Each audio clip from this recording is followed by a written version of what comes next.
So hello everyone, आज हम आ चुके हैं एनिमल किंगडम के लेक्चर नंबर 2 में। कल हमने पढ़ लिया था, मैंने कल आप लोगों को सिर्फ एक किंगडम में बताया था सीक्वेंस क्या होती है, जो फाइलम्स होते हैं सारे उन्हें आप याद करके ही आए होंगे।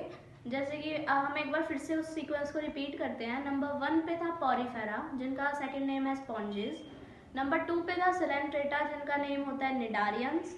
नंबर 3 पे था टीनोफोरा, कॉम प्लेट या कॉम जेलीज। नंबर 4 पे था प्लेटीहेल्मिन्थ्स, जो कि है हमारे फ्लैटवर्म्स। नंबर 4 के बाद नंबर 5 पे था एस्किलमिन्स। एस्किलमिन्स क्या थे? हमारे राउंड वर्म्स। एस्किलमिन्स के बाद आएगा एनेलिडा। एनेलिडा क्या थे? हमारे रिंग वर्म्स, यानी कि एन्यूलर स्ट्रक्चर होता है, इस पे रिंग लाइक अरेंजमेंट होती है। नंबर 6 के बाद नंबर 7 आता है हमारा किंगडम आर्थ्रोपोडा। आर्थ्रोपोडा किंगडम हमारा क्या था? लार्जेस्ट फाइलम था। नंबर 7 के बाद नंबर 8 आता है हमारा Mollusca, second largest phylum. Then हमारा आता है एकाइनोडर्मेटा, स्पाइनी एनिमल्स का है जो। देन आता है Hemichordata, connecting link between Chordata and non Chordata. Last is Chordata, यानी कि जिसमें जो है मोस्ट एडवांस, जिसमें आते हैं हम ह्यूमंस भी। ये सीक्वेंस आपको याद होना चाहिए। आप 2-3 बार पढ़ोगे ना तो याद हो जाएगा, और जैसे मैं अब आपको पढ़ाने वाली हूँ उससे तो आपको हो ही जाएगा, देखना। अब पहले तो आता है बेसिस ऑफ क्लासिफिकेशन। क्लासिफिकेशन के क्या बेसिस है, हम एक दूसरे ऑर्गेनिज्म को किस बेसिस पे अलग कर रहे हैं। नंबर 1 है लेवल ऑफ ऑर्गेनाइजेशन। उसका ऑर्गेनाइजेशन लेवल कैसा है, यानी कि टिश्यू से बना है, सेल से बना है या ऑर्गन से बना है। Next is body symmetry. Body symmetry कैसी है, मतलब कि एक होती है रेडियल सिमेट्री, यानी कि हम किसी भी तरफ से उसे डिवाइड करेंगे तो 2 इक्वल हाफ्स में टूट जाए। जैसे मान लो हमारे पास ऐसा ऑर्गेनिज्म है, ऐसे डिवाइड कर दो, चाहे ऐसे कर दो, चाहे ऐसे कर दो, चाहे ऐसे कर दो, सेम हाफ्स में ही टूटेगा। ये मैंने थोड़ा सर्कल अजीब सा बनाया, बट ये करेक्ट सर्कल की बात हो रही है। नेक्स्ट आती है हमारी बॉडी सिमेट्री, एक और होती है बायलेटरल। बायलेटरल जो हमारे अंदर होती है, यानी कि सिर्फ एक प्लेन से हम डिवाइड कर सकते हैं। ये देखो हमारा ये बीचों बीच से हम अगर डिवाइड करें तो 2 इक्वल हाफ्स में हम कट जाएंगे। ये होती है बायलेटरल सिमेट्री। एक होती है एसिमेट्री, यानी कहीं से भी काटो कोई इक्वल हाफ्स नहीं आएंगे, ठीक है। Next is body plan. उनका बॉडी प्लान कैसा है, यानी कि माउथ पहले बन रहा है या एनस पहले बन रहा है, या फिर जो सेलुलर डाइजेशन हो रहा है, ये होता है। नंबर ऑफ जर्म लेयर, कितने जर्म लेयर है? 3 हैं, 2 हैं, ट्रिप्लोब्लास्टिक है, डिप्लोब्लास्टिक है। Next is coelom. सिलोम का मतलब होता है body cavity. Body cavity present है या फिर नहीं है। नेक्स्ट आता है सेगमेंटेशन। सेगमेंटेशन जो हमारे एनालिडा में ट्रू सेगमेंटेशन पाई जाती है वो होता है सेगमेंटेशन, यानी कि लाइनिंग प्रेजेंट है या नहीं है। Next is notochord. नोटोकॉर्ड यानी कि हमारे जो वर्टिब्रल कॉलम है, रीढ़ की हड्डी, वो प्रेजेंट है या नहीं है। ये हमारे जो 7 बेसिस ऑफ क्लासिफिकेशन है, ये सब हम डिस्कस करते हैं। पहला हमारा आता है लेवल ऑफ ऑर्गेनाइजेशन। इसके अंदर आता है सेलुलर, यानी कि जो सिर्फ सेल से बना है, वो कोई एग्रीगेट होकर टिश्यू नहीं बना रहा, इंडिविजुअल सेल अलग अलग अपना काम परफॉर्म कर रहे हैं। नेक्स्ट इज सेल ने एग्रीगेट होकर टिश्यू बना लिए हैं, अब टिश्यू काम परफॉर्म कर रहे हैं। अगला है ऑर्गन, यानी कि अब ऑर्गन बन चुका है। और नेक्स्ट है ऑर्गन सिस्टम, जो हमारे अंदर होता है मोस्ट एडवांस। तो देखते हैं सेलुलर 1 में, 1 यानी कि Porifera. Cellular level of organisation सिर्फ पॉरीफेरा में होता है। Next is tissue. टिश्यू में है 2 और 3 में। 2 और 3 कौन से हैं? दैट इज निडारियंस और टीनोफोरा, यानी कि सिलेंट्रेटा एंड टीनोफोरा के अंदर है। Next is organ system of organisation है 4th वाले में। 4th वाला कौन सा है? आप खुद से भी बोलो, मेरे साथ रिपीट करो। 4th वाला है हमारा प्लेटीहेल्मिन्थ्स। प्लेटीहेल्मिन्थ्स जो है वो ओनली वन है जिसके अंदर ऑर्गन लेवल है। Next is organ system level. Organ system level 5 से 11 वाले में है। 5 से 11 कौन कौन है? 5 से 11 में आते हैं आगे के सारे, एस्किलमिन्थ्स से लेके कॉर्डेटा तक, सब में ऑर्गन सिस्टम आ जाते हैं। नेक्स्ट आता है हमारा बॉडी सिमेट्री। बॉडी सिमेट्री कैसी है? एक हो सकती है एसिमेट्रिकल, एक होती है रेडियल और एक होती है बायलेटरल। तो देखो एसिमेट्रिकल यानी कोई सिमेट्री नहीं है, वो होती है पॉरीफेरा में। पॉरीफेरा में वैसे रेडियल सिमेट्री भी हो सकती है, बट ज्यादातर एसिमेट्रिकल ही पाए जाते हैं। रेडियल सिमेट्री होती है 2 और 3 में, यानी कि सिलेंट्रेटा में, टीनोफोरा में। एकाइनोडर्मेटा में भी होती है अडल्ट के अंदर, यानी कि है ना, एक लार्वल स्टेज होता है, एक अडल्ट स्टेज होता है। तो जब वो लार्वा होता है ना, जब तो उसकी बाइलेटरल सिमेट्री रहती है, बट जब वो अडल्ट बनता है तो उसकी जो है वो सिमेट्री रेडियल हो जाती है। Next is bilateral. बाइलेटरल सब में है एक्सेप्ट एकाइनोडर्मेटा। एकाइनोडर्मेटा का जो लार्वल स्टेज है उसमें बाइलेटरल पाई जाती है, बट अडल्ट में रेडियल है। तो ये जो अडल्ट में रेडियल और लार्वल में बाइलेटरल, इसे रिट्रोग्रेसिव इवोल्यूशन बोलते हैं। क्यों? क्योंकि देखो बाइलेटरल वाली जो है वो एडवांस्ड फीचर है, वो इसके लार्वा में मिल रहा है, जो कि एक छोटी स्टेज है, और जो होना चाहिए यानी जो अडल्ट में होना चाहिए वो हमें लार्वा में मिल रहा है, और जो लार्वा में होना चाहिए वो अडल्ट में मिल रहा है। यानी कि इसका तो मतलब जो है वो कह सकते हैं हम, इसका तो डिक्रीमेंट हो गया ना एक टाइप से, यानी कि नीचे चला गया। इसे होना चाहिए इंक्रीमेंट, बट हो गया डिक्रीमेंट, इसलिए इसे रिट्रोग्रेसिव इवोल्यूशन बोलते हैं। ओके, और तो बाकी में हमने क्या रह गया, अब आगे वाली हम क्लासिफिकेशन को डिस्कस करेंगे। अब नेक्स्ट बेसिस है क्लासिफिकेशन का, नंबर ऑफ जर्म लेयर्स, या तो 2 होंगी या फिर 3 होंगी।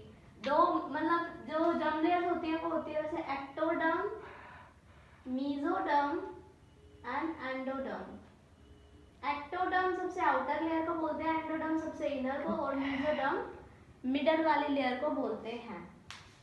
ठीक है, तो जो डिप्लोब्लास्टिक वाली लेयर होती है ना उसमें सिर्फ एक्टो और एंडो प्रेजेंट होती है, और मेसोडर्म जो है वो प्रेजेंट नहीं होता, उसकी जगह क्या होता है, एक फ्लूइड होता है जो कि दोनों के बीच में भरा होता है, जिसे हम बोलते हैं क्या, मेसोग्लिया। ये फर्स्ट से थर्ड यानी कि पॉरीफेरा, सिलेंट्रेटा और टीनोफोरा में डिप्लोब्लास्टिक होता है, और ट्रिप्लोब्लास्टिक यानी तीनों लेयर्स प्रेजेंट है वो 4 से 11 यानी कि जो प्लेटीहेल्मिन्थ्स है उससे कॉर्डेट तक सब में ट्रिप्लोब्लास्टिक लेयर्स होती हैं। इन्हें याद करो एक एक करके, अच्छे से रिवीजन करो तो याद होगा इन्हें सीक्वेंस में। नेक्स्ट आता है बॉडी प्लान।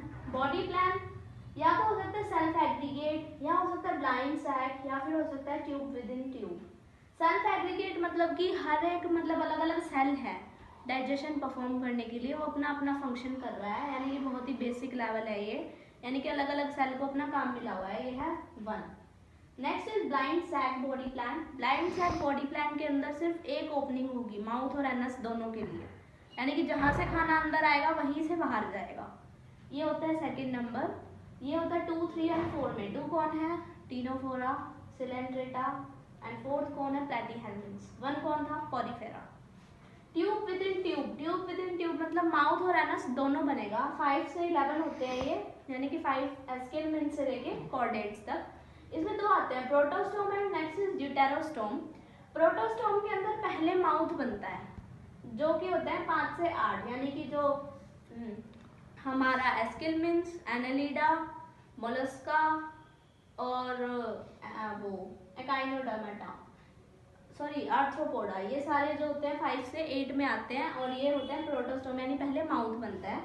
एंड ड्यूटेरोस्टोम में आता है एकाइनोडर्मेटा, हेमिकॉर्डेटा एंड कॉर्डेटा, यानी कि पहले इनमें माउथ नहीं बनेगा, पहले एनस बनेगी फिर माउथ बनेगा। ये प्रोटोस्टोम और ड्यूटेरोस्टोम के बारे में था।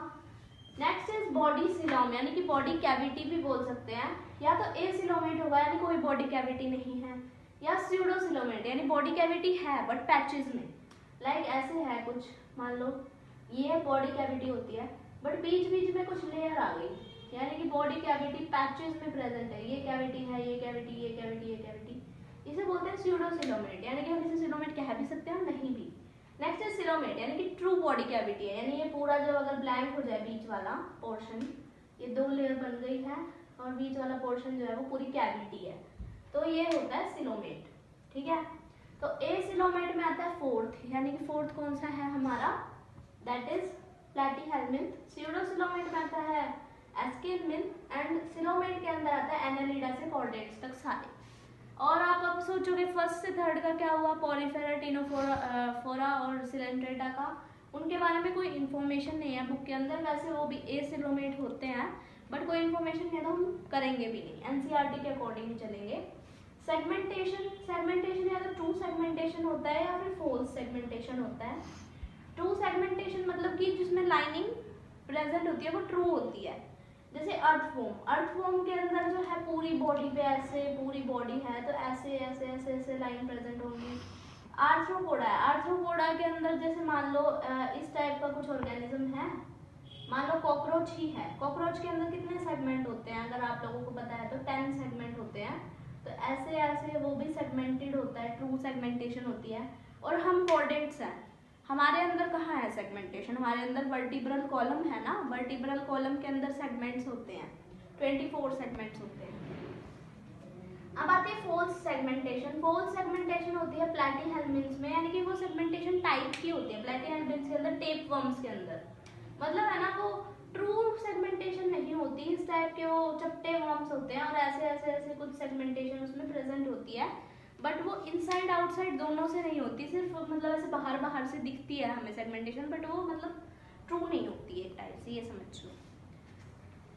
अब हमारा नेक्स्ट फीचर है प्रेजेंस ऑफ नोटोकॉर्ड। नोटोकॉर्ड यानी कि हमारी जो रीढ़ की हड्डी होती है वो।